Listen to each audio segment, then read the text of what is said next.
Ladies and gentlemen, this is internet personality Vangelus coming at you with the first casual Cyberverse of 2014, and the first thing I've got to say for myself is, what's an abominus? This is Soundwave. He's a Legion class toy, and he looks kinda big. He is kinda big for a Legion class vehicle. He's real long from here to here, like a whole bunch of inches. If I were to grab, say, a G.I. Joe figure that I might have standing nearby for some reason, he's slightly taller than a G.I. Joe figure that I have standing by for no particular reason. So I guess that makes this, what, over 4 inches long? Is that how math works? I think so. Looks pretty good from most angles.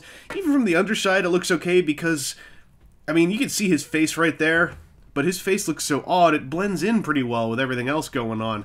He comes with the Marcus Phoenix weapon of the Beast Hunter Cyberverse arsenal, and there's a couple of spots to plug it in. You can whoop. Well, that didn't go so well, but I assure you, you can. There you go. You can plug it in up there. There's another one on the other wing. Also on the top center here, you can plug it in so he can fly by, flip over, and just gut dudes, I don't know, or fly under giant space whales and cut them open. Pretty good alt mode. I dig it. And transforming him is delightful, because it's that perfect Cyberverse combination of well, current Cyberverse combination of not doing too much but accomplishing a whole lot, and I think that's exactly what is going on here, because now we got us a pretty good looking miniature Soundwave from Transformers Prime. And I love the way this guy turned out. He looks a whole lot like Soundwave. This was a robot mode that I like. The deluxe toy does a lot of work to get this thing across, and then this little Cyberverse toy just shows up and goes like, blep, oh, look what I did.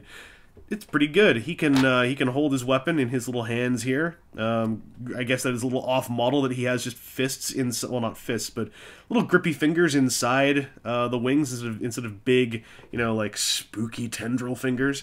But he can go all pew pew zap zap and get the job done. As far as posability goes, for a Cyberverse Legion toy, it's pretty good. He's got ball jointed shoulders, which allow his shoulders to actually just move forward and backwards, and then like this, they don't go, well, okay, you know what, they go a little bit outwards. That's not bad. He's got elbow joints. These are kind of semi-detented hinges with 3 major points of detent, and you can kind of futz it between the detents, which is something I really appreciate. Ball-jointed hips, which do all the hip motions, and then if you really want, I guess you can say he has ankle joints, even though they only really go primarily in one direction, and it's because of the transformation. So if we're gonna, I guess, lie to ourselves, then you know what? He's got a posable spine that can fold up and shoot cannons over his head, too.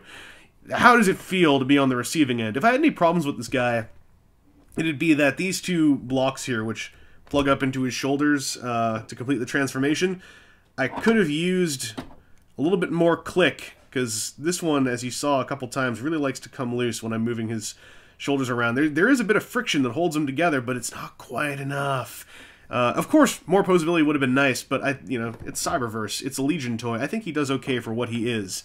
So, Cyberverse Legion Soundwave from Prime, a Beast Hunters, that's a lot of words. I'd say he's worth the pickup as a fun little pocket toy, a fun little pocket Soundwave, and a spooky-looking little dude to have chilling out in your desk just staring at you forever and ever, just looking at you with those, well, he doesn't have eyes, with that cold, dead faceplate just staring and staring and staring and staring and shaking and staring and focus and staring.